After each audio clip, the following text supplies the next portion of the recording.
Hello sir. Hi Keshav. Actually मुझे एक financial advice चाहिए थी आपसे। हाँ बोलो। वो क्या है ना सर, मुझे हर महीने एक छोटा सा अमाउंट लाइक 2 से 3 हज़ार रुपये एक ऐसी जगह इन्वेस्ट करने थे जहाँ पे मेरा पैसा 100% सेफ रहे, रिटर्न्स भी कम से कम 6.5 से 7% तक का हो, और जब भी मुझे उन पैसों की ज़रूरत हो तो मैं उन पैसों को आराम से ईजिली विड्रॉल कर सकूँ। तो आपकी नज़र में कोई ऐसा इन्वेस्टमेंट ऑप्शन है? तुमने तो बहुत सारी कंडीशंस एक साथ बता दी। वैसे टेंशन लेने की कोई ज़रूरत नहीं है। मार्केट में 2 ऐसे इन्वेस्टमेंट ऑप्शंस हैं जिनमें कि तुम्हारी जितनी भी ये कंडीशंस हैं ना, सारी की सारी आराम से पूरी हो जाएंगी। पहला जो इन्वेस्टमेंट ऑप्शन है वो है पब्लिक प्रोविडेंट फंड का, और जो दूसरा है वो है रिकरिंग डिपॉजिट अकाउंट का। ये बैंकों के अंदर में जो FD RD होती है ना, तो उसी का RD है। और इन दोनों ही स्कीमों के अंदर तुम्हारा जो पैसा है वो 100% सेफ रहेगा। आराम से 6.5 से 7% या उससे भी थोड़ा सा जो ज़्यादा है वो रिटर्न भी तुम्हें मिल जाएगा। और इसके साथ ही साथ तुम जब चाहोगे ना तो इसमें से पैसा भी आराम से निकाल सकते हो। लिक्विडिटी भी इन स्कीमों की काफ़ी अच्छी है। ओके, बट मुझे दोनों में तो इन्वेस्ट करना नहीं है, आप मुझे सिर्फ एक अच्छा सा बता दो। दोनों में से एक। तो आप भी जानना चाहते हैं कि ये पब्लिक प्रोविडेंट फंड और रिकरिंग डिपॉजिट अकाउंट में से कौन सी स्कीम आपके लिए ज़्यादा फ़ायदेमंद रहेगी? अगर हाँ तो आप इस वीडियो को अंत तक ज़रूर देखें। नमस्कार, मेरा नाम है रजनीश झा और आप देख रहे हैं आपका चैनल मनी उपाय, एक कदम अमीरी की ओर। चलिए शुरू करते हैं।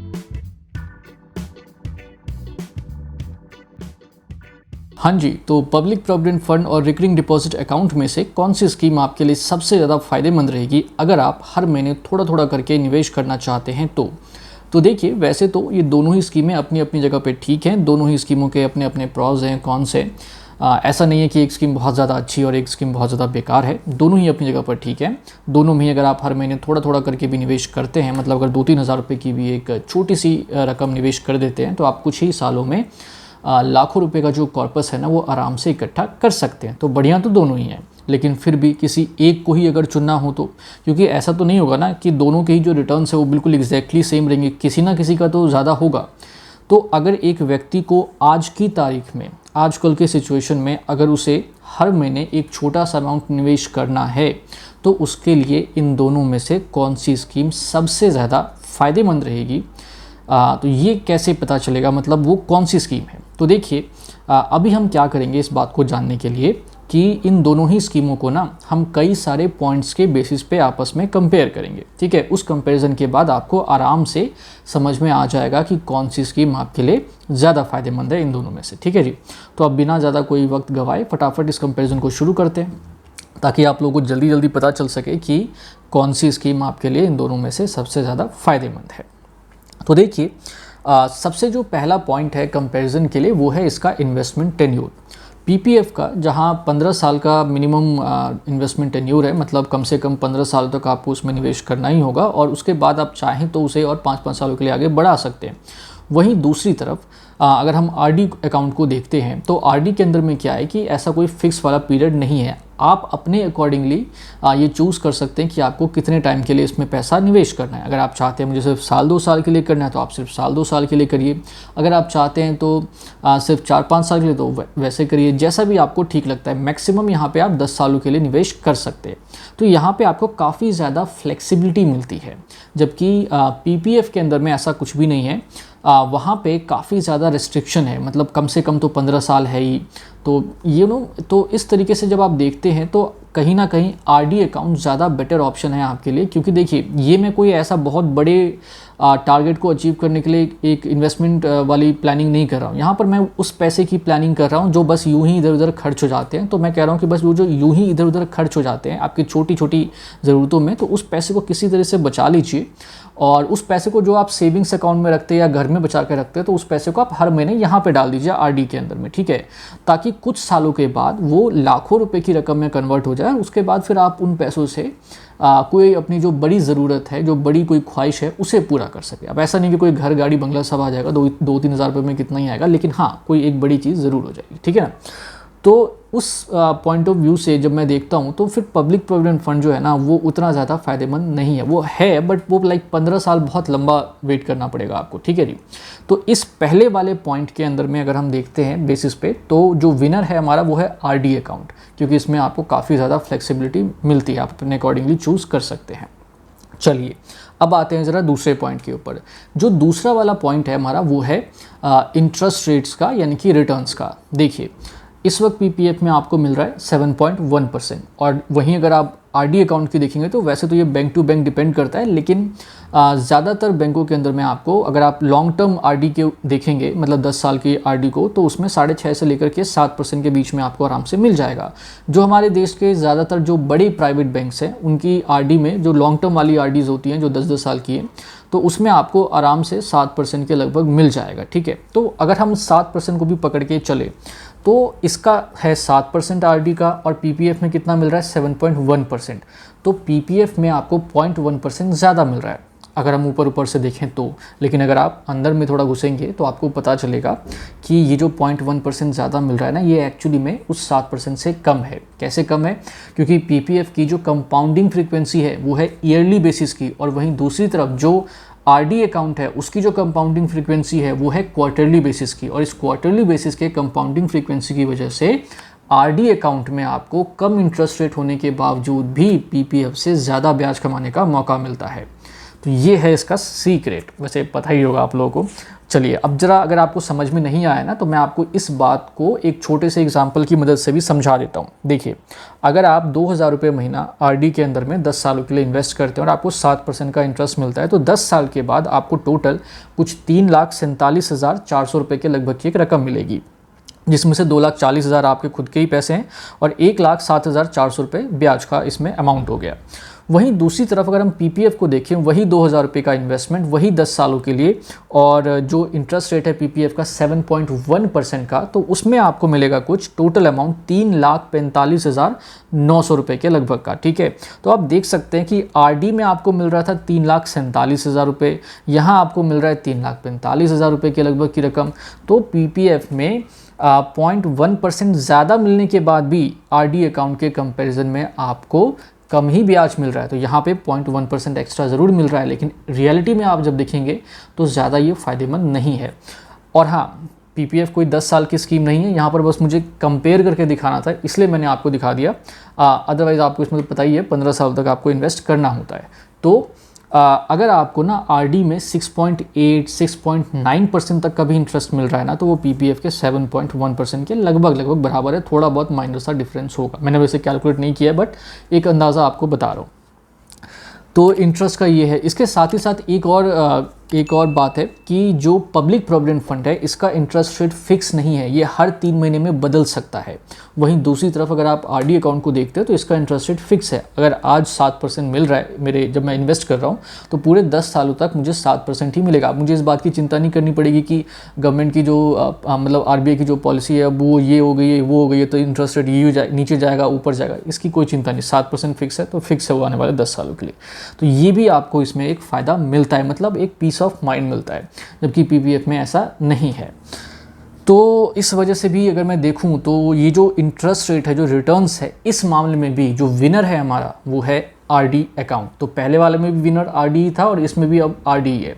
अब इसके बाद आते हैं अपने तीसरे वाले पॉइंट की तरफ। जो तीसरा वाला पॉइंट है हमारा वो है लिक्विडिटी का। देखिए लिक्विडिटी का मतलब कि पैसा निकालने के मामले में कौन सा इसमें से सबसे ज़्यादा बढ़िया है। तो देखिए पब्लिक प्रोविडेंट फंड जो है ना, ये 15 साल की स्कीम है और आप उससे पहले भी अपना पैसा इसमें से निकाल सकते हैं। लेकिन कब निकाल सकते हैं? 5 साल के बाद। 5 साल के बाद अगर आपको ज़रूरत लगती है तो आप अपना सारा पैसा निकाल के अकाउंट को बंद करवा सकते हैं, पेनल्टी वगैरह पे करनी पड़ेगी आपको। और फिर इसमें पार्शियल विड्रॉल की भी फैसिलिटी दी जाती है, बट उसमें भी कुछ लिमिट्स वगैरह लगा के रखी हुई हैं। और पैसा जो निकालने की परमिशन दी भी जाती है तो उसमें भी कई सारी टर्म्स एंड कंडीशन है। तो आप निकाल तो सकते हैं, लिक्विडिटी तो ठीक ठाक है इसकी, लेकिन कंडीशंस बहुत सारी हैं, एक लंबा इंतज़ार करना पड़ेगा। लेकिन वहीं दूसरी तरफ अगर मैं आरडी की बात करूं तो इसमें ऐसा कुछ भी नहीं है। आपका जब भी मन करेगा तब आप इसमें से अपना पैसा निकाल सकते हैं। हाँ, पेनल्टी तो आपको पे करनी पड़ेगी। देखिए पेनल्टी तो पीपीएफ में भी है, पेनल्टी इसमें भी है, बस फ़र्क इतना है कि पीपीएफ में पेनल्टी के बावजूद भी बहुत सारे कंडीशंस हैं और बहुत लंबे समय का इंतज़ार करना है आपको। इसमें ऐसा कुछ नहीं, अगर आप पेनल्टी पे कर रहे हैं तो आप जब चाहें तब इसमें से अपना सारा पैसा निकाल सकते हैं। अगर आपने 10 साल की आरडी करवाई थी, 1 साल के बाद ही लगता है आपको कोई प्रॉब्लम हो गई है, तो आप अपना पैसा इसमें से निकाल सकते हैं। ठीक है, तो इस लिक्विडिटी के मामले में भी जो विनर है ना हमारा वो है आरडी अकाउंट। तो भाई लगातार 3 बार जो विनर है वो आरडी अकाउंट ही हो चुका है। इसके बाद में अगर हम बात करेंगे जो चौथा पॉइंट है हमारा वो है टैक्स बेनिफिट का। तो ये जो टैक्स बेनिफिट है इस मामले में नो डाउट कि पीपीएफ ही विनर है, क्योंकि इसमें आपको काफ़ी ज़्यादा जो टैक्स बेनिफिट है वो मिलता है। जो रिटर्न्स हैं वो भी कम्प्लीटली टैक्स फ्री होते हैं, फिर जो पैसा आप इसमें इन्वेस्ट करते हैं वो उसका भी आपको एटीसी के अंदर रिडक्शन मिल जाता है। तो इसमें डबल मज़ा है टैक्स का। लेकिन वहीं दूसरी तरफ अगर मैं आरडी की बात करता हूँ तो उसमें ऐसा नहीं है, उसके जो रिटर्न्स हैं वो टैक्सेबल होते हैं। लेकिन देखिए अगर आपकी इनकम ना 5-6 लाख रुपए तक की है तब तो कोई चिंता करने की बात ही नहीं। मतलब अगर आप महीने का 40-50 हज़ार रुपये तक ही कमाते हैं तो कोई टेंशन वाली बात ही नहीं है आपके लिए। आपके लिए टैक्स बेनिफिट जैसी चीज़ें नहीं है। देखिए टैक्स का मतलब कैलकुलेशन वहाँ करना पड़ता है जहाँ इनकम 15-16 लाख या उससे ऊपर की होती है। मतलब जो लोग 30% के टैक्स ब्रैकेट में आते हैं, जो 20% वाले में भी आते हैं वहाँ पे भी थोड़ा बहुत मैं समझ सकता हूँ कि वहाँ पे भी करना पड़ता है, लेकिन उससे नीचे वालों के लिए नहीं है। मतलब अगर आप मैंने 5-6 लाख का ना, अगर आप 10 लाख तक भी कमाते हैं तो भी कोई बहुत ज़्यादा टेंशन वाली बात नहीं है। उतना आपको टैक्स के बारे में सोचने की ज़रूरत नहीं है। अगर थोड़ा बहुत भी प्लान करके चलेंगे, मतलब किसी ना किसी सीए से तो भरवाते होंगे ना अपनी आईटीआर, तो उससे थोड़ी बहुत भी बातचीत कर लेंगे तो आपका वो सब कुछ मैनेज कर देगा आराम से। और कोई इलीगल काम नहीं है, लीगली मैनेज होता है सब कुछ, ठीक है। तो आपके लिए ना ये उतना ज़्यादा नहीं है। हाँ, अगर इनकम ज़्यादा है तो डेफिनेटली आरडी बेकार है आपके लिए। बट अगर आप एक ठीक ठाक इनकम में आते हैं, मतलब मिडिल क्लास फैमिली है, तो कोई ऐसा खास इशू नहीं है इस चीज़ का। तो ये पॉइंट में विनर ज़रूर है पीपीएफ, लेकिन इसका रेलिवेंस तभी है जब आपकी इनकम ज़्यादा हो, मतलब आप एटलीस्ट 20% या उससे ज़्यादा की जो टैक्स ब्रैकेट है उसमें आते हो। और हाँ, इसमें क्योंकि मैं 2-3 हज़ार रुपये की बात कर रहा हूँ तो आपको टीडीएस वगैरह का भी कोई ऐसा टेंशन लेने की ज़रूरत नहीं है। उतना बनेगा ही नहीं कि टीडीएस कटेगा उस पर। फिर इसके बाद में आते हैं सेफ्टी के ऊपर में। तो देखिए कौन सा सबसे ज़्यादा सेफ़ है। तो देखिए वैसे दोनों ही सेफ़ हैं, कोई दिक्कत नहीं है। जो बैंकों में हमारा पैसा है वो भी उतना ही सेफ़ है जितना कि एक पब्लिक प्रोविडेंट फंड में सेफ़ है। आपने अभी तक शायद ही सुना होगा कि हमारे देश में कोई बैंक जो है, जो नेशनलाइज्ड बैंक्स होते हैं सारे, वो उनमें से कोई एक बैंक बंद हो गया। देखिए प्राइवेट हो सरकारी कोई फ़र्क नहीं पड़ता। जो आरबीआई के रूल के अंदर में प्रॉपर जो आते हैं ना, उनमें कोई इशू नहीं है। अभी हम येस बैंक का इतने टाइम से सुन रहे हैं, लेकिन अभी तक ऐसा थोड़ी ना हुआ है कि वो पूरा ही बंद हो गया। उसको आरबीआई बचाने की पूरी कोशिश कर रहा है और वो बच ही जाएगा बैंक। देखना कुछ सालों के बाद वो प्रॉपर अपना सारा कुछ हिसाब किताब ठीक हो जाएगा उसका। जो बैंकों में प्रॉब्लम आती है वो आप सब जानते हैं, न्यूज़ में आप सबने देखा होगा, मुझे बताने की कोई ज़रूरत नहीं है कि किन बैंकों में समस्याएं आती हैं, ठीक है। तो प्रॉपर जो बैंक्स होते हैं ये लिमिटेड वाले, तो इन सब में कोई प्रॉब्लम नहीं है। तो आपका पैसा यहाँ पर सेफ़ है। लेकिन फिर भी अगर एक डबल जो सेफ्टी वाली बात होती है ना, तो उसमें तो भैया पीपीएफ ही विनर है, क्योंकि वहाँ पर गवर्नमेंट ऑफ इंडिया की बैकिंग है। तो भैया उसमें भारत सरकार की तरफ से आपको गारंटी दी जाती है। तो डबल सेफ्टी वाली बात वो है, बट आरडी भी कंपेरेटिवली सेफ़ है। इसके बाद में अगर मैं बात करूं कि इन्वेस्टमेंट का प्रोसेस किसका आसान है, तो देखिए दोनों का ही आसान है। कोई ऐसा नहीं है कि एक का बहुत मुश्किल है दूसरे का आसान है, दोनों ही आसान है। अगर आप नेट बैंकिंग यूज़ करते हैं तो आराम से अपने घर पे बैठिए, अपने मोबाइल फ़ोन या लैपटॉप की मदद से आप अपने एक अकाउंट से पैसा निकाल के दूसरे अकाउंट में बड़ी आराम से लगा सकते हैं। तो कोई ऐसी दिक्कत नहीं है। और साथ ही साथ जब निकालना भी हो आपको तो भी घर बैठे बैठे ही हो जाएगा, कहीं आपको चक्कर वक्कर काटने की कोई ज़रूरत नहीं है। लेकिन हाँ, पीपीएफ में प्रॉब्लम आती है क्योंकि इसमें कंडीशन ज़्यादा है, लेकिन वो भी घर बैठे बैठे हो जाता है मैक्सिमम, ठीक है। तो इस मामले में पीपीएफ और आरडी दोनों ही बेहतर है, इसमें हम किसी को भी कुछ बेकार नहीं कह सकते। तो अब जो कंपैरिजन है हमारा वो लगभग जो है वो ख़त्म हो चुका है। अब बारी आती है कि भैया इन दोनों में से कौन सा सबसे ज़्यादा बेहतर है। तो देखिए वैसे तो आप लोगों ने अब तक आइडिया लगा ही लिया होगा, बट फिर भी मैं आपको बता देता हूँ। मेरे हिसाब से आरडी अकाउंट ज़्यादा बेहतर है पीपीएफ के कंपैरिजन में। मैं ये नहीं कह रहा कि पीपीएफ बेकार है। देखिए पीपीएफ एक 15 साल या उससे ज़्यादा की स्कीम है, ठीक है। उसमें जो आप पैसा इन्वेस्ट करेंगे वो एक अलग पर्पज़ के लिए होता है। वो कहीं ना कहीं एक लॉन्ग टर्म फाइनेंशियल प्लानिंग का हिस्सा है, तो वो एक अलग चीज़ है बिल्कुल। यहाँ जो मैं बात कर रहा हूँ आप शायद समझ ही गए होंगे, मैं उस पैसे की बात कर रहा हूँ जो हम रोज़मर्रा के जीवन में यूं ही इधर उधर खर्च कर देते। तो मैं ये कह रहा हूँ कि भैया जो आप अपनी आज के कुछ छोटी छोटी ख्वाहिशों को पूरा करने में खर्च कर देते हैं, तो उन पैसों को बचाइए जैसे तैसे करके, और कुछ ही सालों और आराम से उसको इन्वेस्ट कर दीजिए। जो आप अपने घर में रखते या जो आप अपने सेविंग्स अकाउंट में रखते, तो वहाँ से बस निकाल के पैसा यहाँ रख दीजिए। यहाँ पर भी आपका पैसा उतना ही सेफ रहेगा जितना आपके घर में था या सेविंग्स अकाउंट में था। आराम से इन्वेस्ट भी कर लेंगे, कोई झंझटबाजी नहीं कि मुझे बैंक जाके फॉर्म भरना है, ये करना है। नेट बैंकिंग इस्तेमाल करते हैं तो बस एक अकाउंट से क्लिक से एक पैसा दूसरे अकाउंट में चला जाएगा, तो कोई टेंशन भी नहीं है। वो पैसा आपका उसमें पड़ा हुआ है, और क्योंकि उसमें चला गया तो आप जल्दी जल्दी उसको निकालने का आपका मन भी नहीं करेगा। आप कहेंगे चलो ठीक है पड़े रहने दो उसके अंदर में। तो अगर आप आप ये करेंगे तो कुछ ही सालों में 1 लाख रुपए का कॉर्पस इकट्ठा हो जाएगा, और जो छोटी छोटी ज़रूरतों का आपने सेक्रीफाइस किया था तो उन पैसों से अब आप एक कोई अपनी बड़ी ज़रूरत, या अभी मैं कहूँ तो बड़ी कोई जो ख्वाहिश है वो आप पूरी कर सकते हैं। जैसे अभी एग्जाम्पल में हमने देखा कि भाई 3-3.5 लाख मिल गए, चलो वो तो 10 साल की बात थी। अगर 5 साल की भी मैं बात करूँ तो 1.25 लाख से 1.5 लाख तो आराम से जमा हो ही जाएगा। तो उस पैसे से आप थोड़ा बहुत मिलाकर कहीं एक फॉरेन ट्रिप करके आ सकते हैं। आपको कोई गाड़ी खरीदनी थी अगर, तो आप उसकी डाउन पेमेंट कर सकते हैं। अगर आप 2 व्हीलर खरीदना चाहते थे तब तो सारा मतलब आराम से आ जाएगा, कोई लोन वगैरह भी आपको फाइनेंस करवाने की मतलब कहीं से ज़रूरत नहीं पड़ेगी। तो ये जो इन्वेस्टमेंट है ना, ये इस पॉइंट मतलब मैं इस तरीके से आपको बता रहा हूँ। तो ये कोई ऐसा वाला नहीं है कि मतलब एक लंबे समय के लिए किसी सीरियस पर्पज़ के लिए करना है, ये छोटी मोटी चीज़ें हैं। तो इस हिसाब से आरडी अकाउंट ही आपके लिए ज़्यादा फ़ायदेमंद है।